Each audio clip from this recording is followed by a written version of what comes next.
नमस्कार, स्वागत है आप सभी का। मैं हूं कृतिका और देश का सबसे भरोसेमंद चैनल डीडी न्यूज पर लेकर हाजिर हूं आपका अपना पसंदीदा शो खबरों का सरपंच न्यूज पंच। और इस कार्यक्रम के जरिए हम आप तक हर रोज वो तमाम खबरें पहुंचाते हैं जिन पर रहती है हम सभी की नजर, क्योंकि न्यूज पंच में सिर्फ खबर नहीं होती बल्कि होती है हर खबर की पूरी पड़ताल। और आज जिन प्रमुख खबरों की करने वाले हैं हम पड़ताल, जानेंगे एक अपडेट अपने संवाददाताओं से।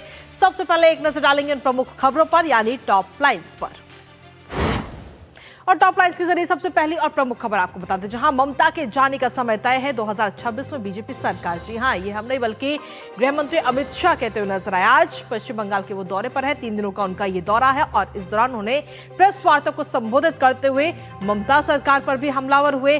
साथ ही 2026 में बीजेपी सरकार बनने का दावा उनकी तरफ से किया गया और इसके साथ ही जनता से जुड़े हुए कई अहम और जरूरी मुद्दों को उठाते हुए अमित शाह नजर आए। किस तरीके से बोला ममता सरकार पर हमला उन्होंने और कौन कौन से जरूरी मुद्दे उठाए, बताएंगे इस पूरी खबर के बारे में। लेकिन इसके साथ ही जो दूसरी प्रमुख खबर है वो है उत्तर प्रदेश के संभल से जुड़ी हुई, जहां कब्रिस्तान की नपाई लेकिन सुरक्षा इस समय हाई है। दरअसल एक कब्रिस्तान को लेकर वहां पर अवैध अतिक्रमण की बात कही गई है कि वहां पे दुकानें लोगों ने बना ली हैं, वहां पे घर बना लिए हैं, जिसको लेकर के टीम वहां पर पहुंची और पूरी पैमाइश करती हुई नजर आई। आखिर टीम की तरफ से क्या कुछ कहा गया इसको लेकर के और कैसी है इस समय सुरक्षा व्यवस्था वहां पर, बताएंगे आपको विस्तार से। लेकिन इसके साथ ही तीसरी प्रमुख खबर अंतर्राष्ट्रीय जगत से जुड़ी, जहां अमेरिकी राष्ट्रपति डोनाल्ड ट्रंप ने चेतावनी दी है, हथियार छोड़ो या फिर दुनिया। जी हां, हमास और ईरान को यह चेतावनी दी गई, लेकिन अब यह चेतावनी आखिर क्यों दी गई है, बताएंगे इस पूरी खबर के बारे में भी विस्तार से आपको। तो चलिए शुरुआत करते हैं पहली और प्रमुख खबर के साथ, जहां आपको बता दें कि दिल्ली और बिहार चुनाव जीतने के बाद अब भारतीय जनता पार्टी का पूरा फोकस है 2026 के विधानसभा चुनावों पर। गृह मंत्री अमित शाह के मिशन पश्चिम बंगाल का आज दूसरा दिन है। अमित शाह ने आज कोलकाता में मुख्यमंत्री ममता बनर्जी पर तीखा हमला बोला।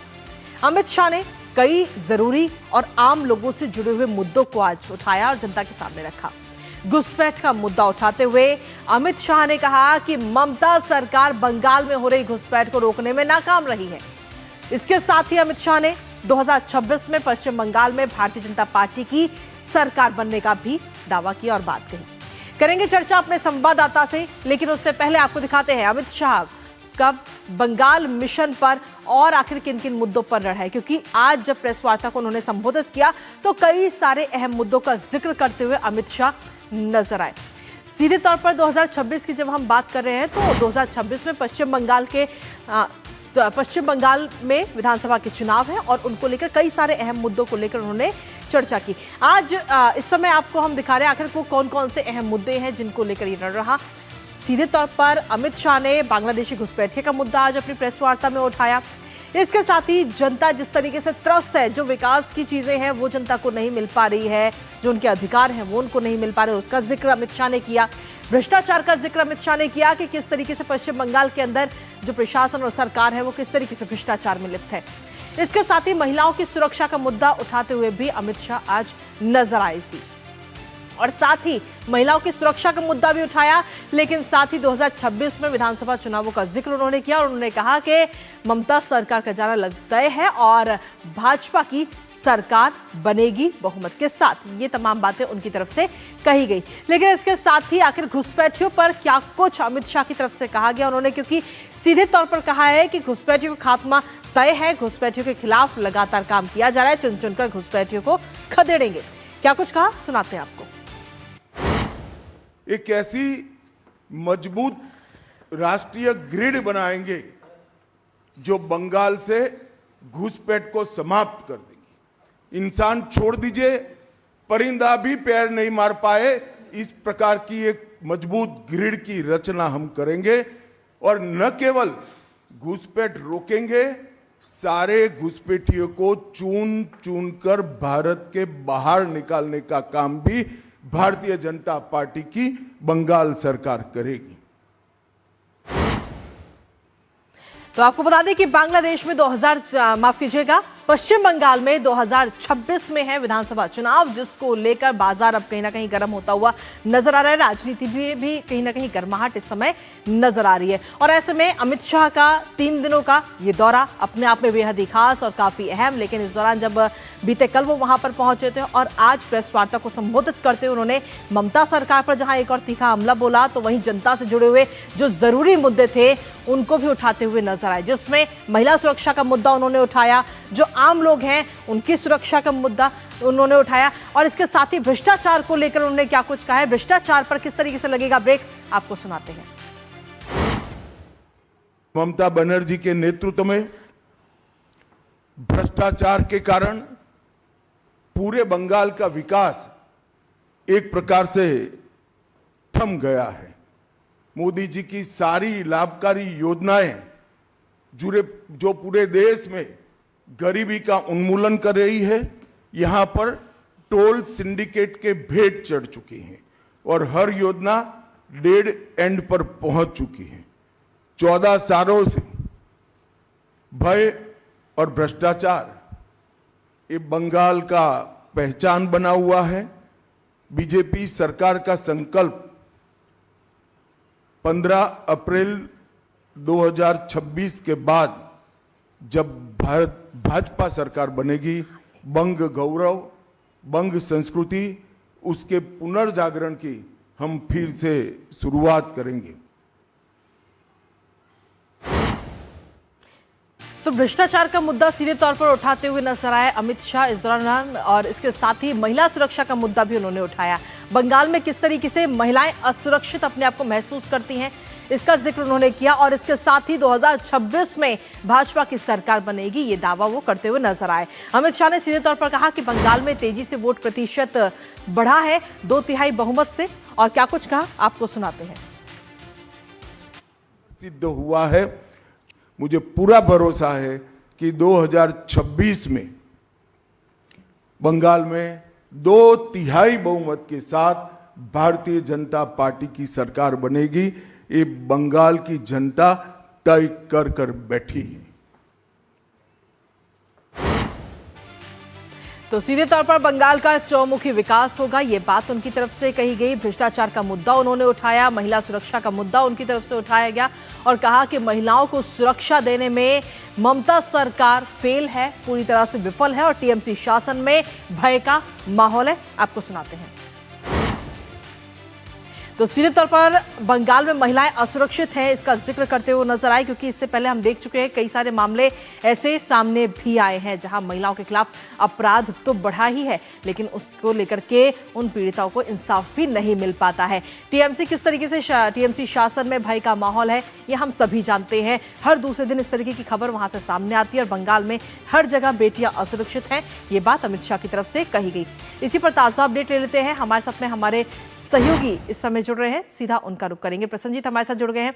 प्रसन्नजीत, 3 दिनों का अमित शाह का ये दौरा और ऐसे में कई सारे मुद्दों का जिक्र उन्होंने अपनी आज की इस प्रेस वार्ता में किया, जिसमें घुसपैठियों का मुद्दा उठाया, जनता से जुड़े हुए जो अहम मुद्दे हैं, भ्रष्टाचार है, सुरक्षा है, ये तमाम मुद्दे उठाते हुए नजर आए।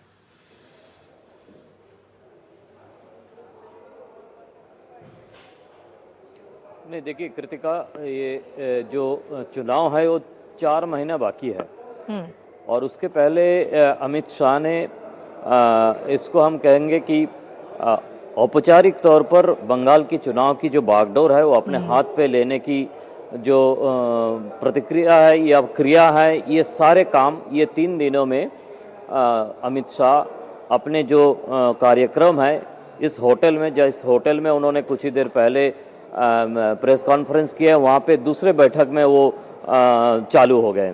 तो ये जो उसी काम के लिए 3 दिन की पूरी एकदम मिनट टू मिनट उन्होंने अपना बैठक रखे हैं, अलग अलग कार्यक्रम रखे हैं। एकदम ऊपर की जो पॉलिसी स्ट्रेटेजी बैठक है उसके साथ साथ एकदम बूथ स्तर की जो अपने कार्यकर्ता है उनसे भी मुलाकात करने की जो कार्यक्रम है वो भी रखे हैं। आज की प्रेस कॉन्फ्रेंस में जिस तरह से उन्होंने पॉइंट बाय पॉइंट जो एजेंडा है उस एजेंडा को सामने रखे हैं, जिसमें उन्होंने ये स्पष्ट कर दिया कि जो घुसपैठ है वो एक एजेंडा है, जो महिला सुरक्षा है वो एक एजेंडा है।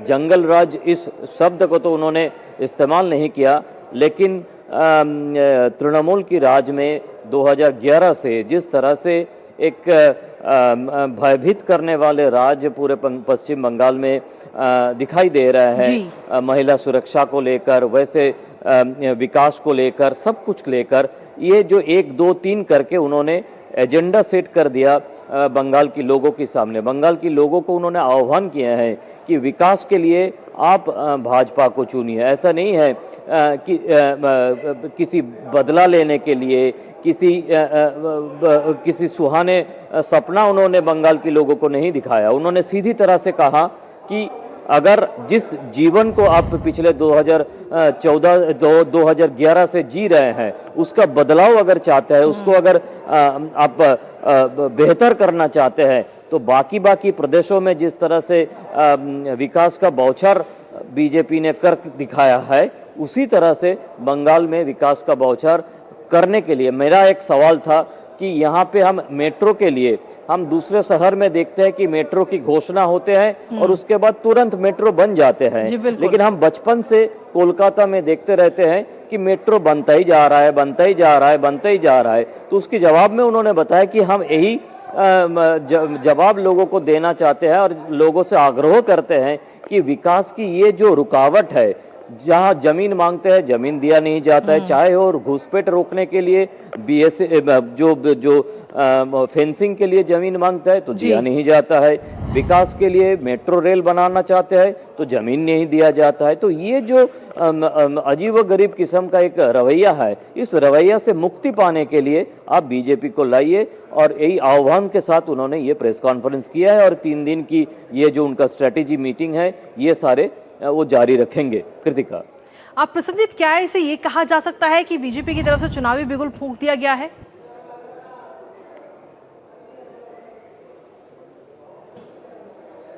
बिल्कुल, एकदम बिल्कुल चुनावी बिगुल फूंक दिया गया है, और एक एक जो छोटे छोटे जिस तरह से पहलू है, वो सारे छोटे छोटे पहलुओं के ऊपर नजर दिया जा रहा है। कल रात जब करीब 7:30 के आसपास अमित शाह कोलकाता पहुंचे और उसके बाद से सीधा उन्होंने बीजेपी का जो सॉल्ट लेक वाले पार्टी ऑफिस है, अभी नया पार्टी ऑफिस है, वहां पहुंच गए और वहां से देर रात तक जो बैठक की सिलसिला है वो जारी रहा, और आज सुबह से भी हुआ, कल भी होने वाले हैं। तो ये जो सारे के सारे स्ट्रेटेजी मीटिंग है, ये शायद एक दिशा दर्शन पूरे बीजेपी का जो पार्टी है और बाकी जो लोग हैं सबके सामने अमित शाह रखने वाले हैं, और शायद अगले 2-3 महीना तक इसी दिशा दर्शन के साथ बीजेपी, पूरे देश का बीजेपी बंगाल में ये काम करने वाले हैं अगले चुनाव को सामने रखते हुए। कृतिका, चलिए, बहुत बहुत शुक्रिया प्रसन्नजीत, तमाम जानकारी और अपडेट्स हमारे साथ साझा करने के लिए, इस महत्वपूर्ण खबर से जुड़े हुए, और साथ ही अमित शाह का जो ये दौरा है, इस पर आप अपनी नजर लगातार बनाए रखिएगा। और इसी के साथ चलिए अब रुक करते हैं हमारी अगली महत्वपूर्ण खबर का। उत्तर प्रदेश का संभल अब एक बार फिर से सुर्खियों में आ चुका है। शहर के हर गली चौराहे पर पीएसी, आरएएफ से लेकर पुलिस के जवानों को उतार दिया गया और चप्पे चप्पे पर तैनात कर दिया गया है, और इसके पीछे वजह है विवादित जामा मस्जिद से सटे कब्रिस्तान की जमीन पर बनाए गए मकान और दुकानें। और इसी कब्रिस्तान की आज पैमाइश भी हुई, जिससे इसका सच सामने आ गया। फिलहाल संभल में सुरक्षा व्यवस्था कड़ी है, क्योंकि इससे पहले संभल में कुछ अराजक तत्वों ने माहौल खराब करने की कोशिश की थी। आखिर लेकिन अब जो ये पूरा मामला है, ये पूरा विवाद क्या है, वो आपको बताएंगे, साथ ही करेंगे चर्चा अपने संवाददाता से। उससे पहले आपको दिखाते हैं कब्रिस्तान में अवैध निर्माण। तो जी हां, सुर्खियों में एक बार फिर से संभल आ चुका है और कब्रिस्तान में ये अवैध निर्माण किया गया, और संभल में 8 बीघा कब्रिस्तान की ये पैमाइश आज हुई है। कब्रिस्तान में अवैध निर्माण को लेकर ये पैमाइश की गई। टीम वहां पर पहुंचती है और पैमाइश करती हुई नजर आती है। नक्शा देख करके पूरी ये पैमाइश की गई है कि आखिर कब्रिस्तान कितने हिस्से में है और उसके अंदर कितने मकान हैं, कितनी दुकानें हैं। पैमाइश के बाद में सबको, जो जिनकी दुकानें हैं और जिनके मकान हैं, उन सभी को नोटिस भी जाएगा, और ऐसे में कुछ अराजक तत्व वहां पर माहौल ना बिगाड़े, इसके लिए पीएसी, आरएएफ और भारी पुलिस फोर्स की भी तैनाती वहां पर की गई है। सुरक्षा व्यवस्था के पुख्ता इंतजाम वहां पर किए गए हैं। ड्रोन और सीसीटीवी कैमरों से सीधे तौर पर निगरानी इस समय वहां पर की जा रही है, और पैमाइश से पहले ही पुलिस ने फ्लैग मार्च भी निकाला है। और जमीन पर अवैध कब्जे का सीधे तौर पर आरोप लगा हुआ है। हालांकि जब टीम वहां पर पहुंचती है तो उसको पता लगता है कि आखिर इस कब्रिस्तान में कितनी दुकानें और मकान अवैध हैं। आइए अब आपको दिखाते हैं कि संभल के ताजा हालात और सुनाते हैं इस पूरे मामले पर एएसपी संभल ने क्या कुछ कहा। किया जाना प्रस्तावित है प्रशासन की टीम के द्वारा, और उनके सहयोगार्थ हमारे द्वारा जो है आवश्यक पुलिस बल जो है जो मांग की गई है उसको नियुक्त किया गया है, जिसमें 9 SHOs हैं, 3 इंस्पेक्टर रैंक के अधिकारी हैं और PSC और RRF की एक कंपनी जो है उसे डिप्लॉय किया गया है, और बाकी हम सीनियर ऑफिसर्स भी उस पर जो है सतर्क दृष्टि इसमें बेसिकली कब्रिस्तान की। लेकिन इसके साथ ही मुख्यमंत्री योगी आदित्यनाथ ने भी हाल ही में अवैध रूप से कब्जा करने वालों को छोड़ा नहीं जाएगा, ये बात उनकी तरफ से कही गई थी, वो भी आपको सुनाते हैं।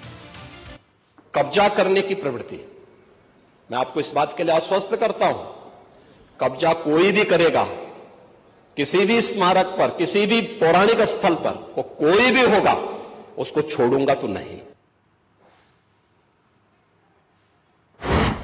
तो विधानसभा में हाल ही में मुख्यमंत्री योगी आदित्यनाथ की तरफ से यह बयान दिया गया था कि जो लोग कब्जा करेंगे उनको बख्शा नहीं जाएगा, छोड़ा नहीं जाएगा। लेकिन फिलहाल संभल में कब्रिस्तान में जो अवैध अतिक्रमण की बात कही गई है उसको लेकर प्रशासन की तरफ से क्या पक्ष है वो भी आपको बताते हैं। दरअसल प्रशासन ने साफ तौर पर कहा है कि सरकारी जमीन पर अवैध रूप से यह कब्जा किया गया है, कब्रिस्तान के साथ कई मकान और दुकानें बनाई गई हैं, ये प्रशासन की तरफ से कही गई, और कई मकान दुकानों के साथ साथ जमीन की जो वास्तविक स्थिति है वो स्पष्ट करना इस समय उद्देश्य है, और इसी उद्देश्य के साथ इस पूरे कब्रिस्तान की पैमाइश की गई है। लेकिन आखिर ये पूरा विवाद क्या है कब्रिस्तान का, वो आपको बताते हैं।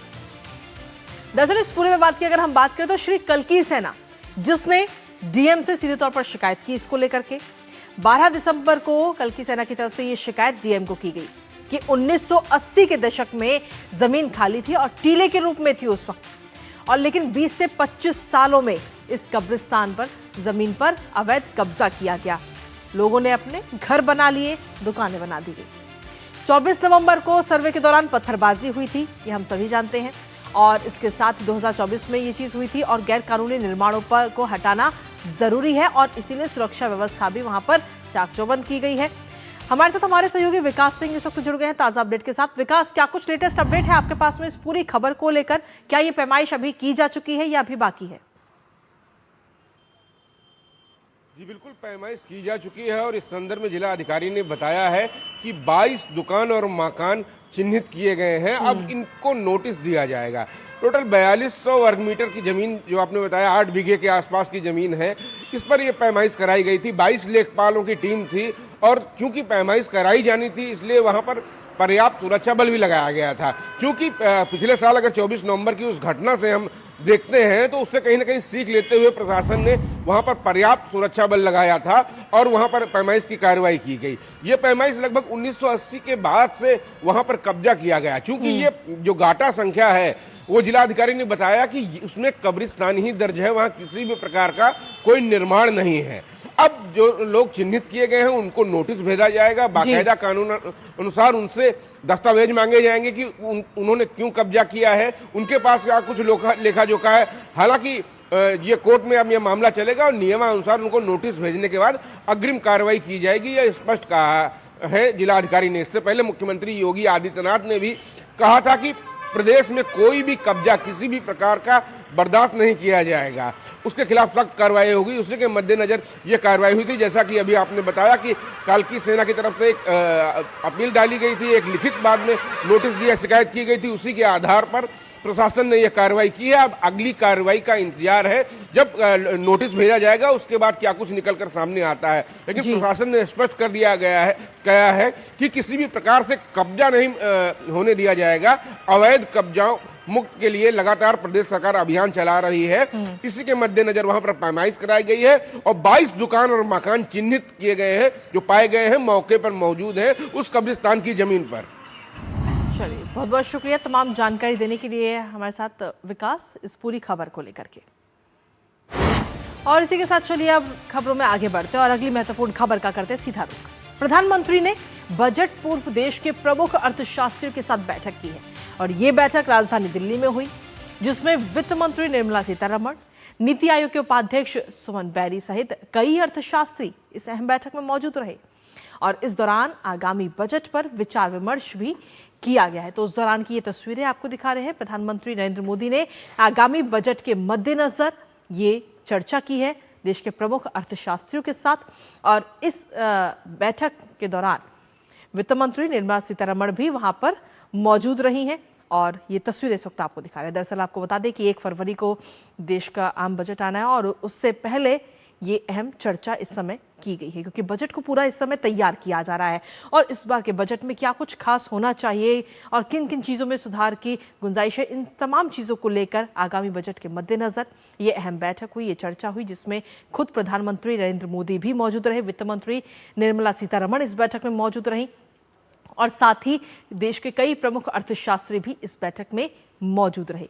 तो कई चीज़ों को लेकर इसमें चर्चा हुई है और देखना होगा कि आगामी बजट में क्या कुछ खास इस बार आम लोगों को देखने को मिलेगा, किसका खास तौर पर ध्यान रखा जाएगा, इस पर सभी की नजर है। लेकिन उससे पहले बजट को लेकर के आगामी बजट को लेकर ये महत्वपूर्ण चर्चा आज की गई है प्रधानमंत्री नरेंद्र मोदी की तरफ से। देश के जो प्रमुख अर्थशास्त्री हैं उनके साथ ये अहम बैठक की, देश की राजधानी दिल्ली में ये अहम बैठक हुई है और इस बैठक में वित्त मंत्री निर्मला सीतारमण मौजूद रहीं, नीति आयोग के उपाध्यक्ष सुमन बैरी इस बैठक में, इस मीटिंग में मौजूद रहे, साथ ही देश के जो कई बड़े अर्थशास्त्री हैं वो भी इस बैठक में मौजूद रहे।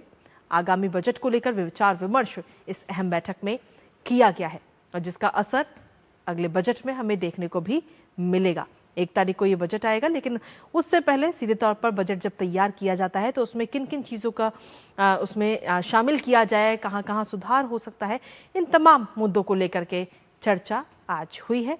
और इस दौरान चर्चा में प्रधानमंत्री नरेंद्र मोदी खुद भी इस बैठक में शामिल होते हुए नजर आए। उस दौरान की ये खास तस्वीरें भी आपको हम दिखा रहे हैं।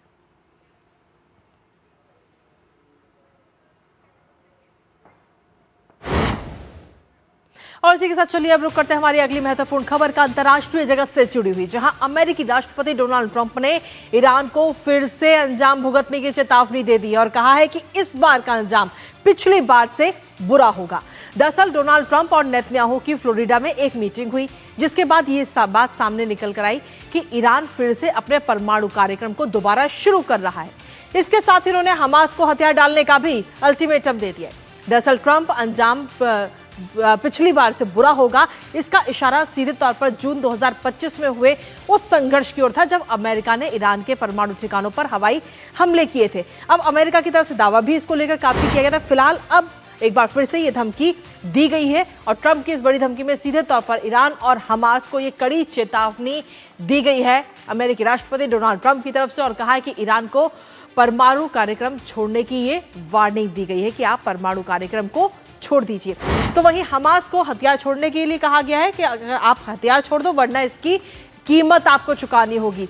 हालांकि इससे पहले की अगर हम बात करें तो इससे पहले भी ईरान पर हमले अमेरिका की तरफ से किए जा चुके हैं, जिसको लेकर दावा भी किया गया था कि हमने काफी नुकसान पहुंचाया है। लेकिन इसके साथ ही अमेरिकी राष्ट्रपति डोनाल्ड ट्रंप और नेतन्याहू एक बार फिर मुलाकात हुई और ये मुलाकात हुई है फ्लोरिडा में। फ्लोरिडा में ट्रंप से मुलाकात हुई है नेतन्याहू की और इस मुलाकात के दौरान कई सारे जरूरी और अहम मुद्दों को लेकर बातचीत हुई है दोनों में। अमेरिकी राष्ट्रपति डोनाल्ड ट्रंप ने नेतन्याहू की तारीफ भी की है और साथ ही आपको बता दें कि मार्को रूबियो से भी नेतन्याहू ने मुलाकात की है। तो कई सारे मुद्दों को लेकर ये चर्चा हुई। हमारे साथ हमारे सहयोगी अखिलेश इस वक्त जुड़ गए हैं, सीधा उनका रुख करेंगे। अखिलेश, अमेरिकी राष्ट्रपति डोनाल्ड ट्रंप की तरफ से एक बार फिर से हमास और ईरान दोनों को सख्त चेतावनी दे दी गई है, अल्टीमेटम भी दे दिया गया। देखिए, निश्चित तौर पे डोनाल्ड ट्रंप जो प्रयास कर रहे हैं शांति स्थापित करने के लिए गजा में, तो उसके 2 फैक्टर हैं। हमास सबसे महत्वपूर्ण फैक्टर है क्योंकि हमास ने जब 7 अक्टूबर को इजराइल के अंदर हमला किया उसके बाद से ही स्थितियां बहुत ज्यादा बिगड़ने लगी। तो और उसके बाद डोनाल्ड ट्रंप ने एक फार्मूला बनाया, उस फार्मूले के तहत हमास को अपने हथियार डालने थे और हमास ने अभी तक अपने हथियार नहीं डाले हैं।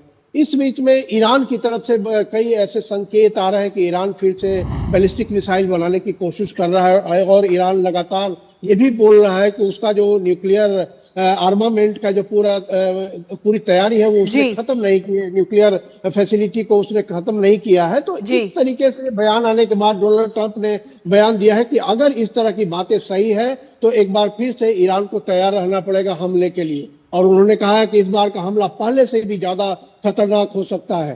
तो यह जो है यह पूरा जो गजा के बीच में जो शांति की प्रयास हो रहे हैं, जबकि दुनिया के सभी देशों ने समर्थन दिया है इस प्रयास को कि जिस भी तरीके से हो, अगर गजा में इजराइल और हमास के बीच में शांति स्थापित होती है तो दुनिया के सभी देशों को इससे फायदा होगा। तो निश्चित तौर पे इसको नुकसान बनाने वाले कोई भी कार्रवाई, चाहे वो ईरान की तरफ से हो या हमास की तरफ से हो, हमास ने अगर शर्तें मानी है तो हमास को उन शर्तों पर आगे बढ़ना होगा। और हमास ने जो अभी तक कहा है, उन्होंने भी अपना एक एजेंडा घोषित किया है, लेकिन उन्होंने हथियार छोड़ने की बात को साफ साफ नहीं कहा है, जो कि डोनाल्ड ट्रंप के पूरे शर्तों में शामिल थी। तो अब देखना है कि हमास आज ट्रंप के इस बयान के बाद हमास की क्या गतिविधियां होती है। हालांकि ईरान की तरफ से बयान आया है कि हमको किसी परमिशन की जरूरत नहीं है, हम किस तरह की तैयारी करते हैं, हम बैलिस्टिक मिसाइल बनाते हैं नहीं बनाते हैं। तो यह ईरान की तरफ से एक बयान आया है जो कि एक तरह से फिर से एक टकराव को बढ़ाने वाला है। जी चलिए, बहुत बहुत शुक्रिया अखिलेश, तमाम जानकारी और अपडेट्स हमारे साथ साझा करने के लिए इस महत्वपूर्ण खबर से जुड़ी हुई। तो सीधे तौर पर ईरान की तरफ से तो रिप्लाई मिल चुका है, लेकिन अभी हमास का रिप्लाई आना बाकी है। देखना होगा कि डोनाल्ड ट्रंप के इस चेतावनी को लेकर के, इस वार्निंग को लेकर हमास क्या कुछ रिप्लाई करता है, क्या कुछ प्रतिक्रिया सामने आती है। नजर इस खबर पर लगातार बनी रहेगी, लेकिन इसी के साथ फिलहाल न्यूज पंच मुझे और हमारी पूरी टीम को दीजिए अनुमति। कल सुबह 10:30 बजे फिर होगी आपसे मुलाकात कुछ और जरूरी महत्वपूर्ण खबरों के साथ। तब तक के लिए नमस्कार।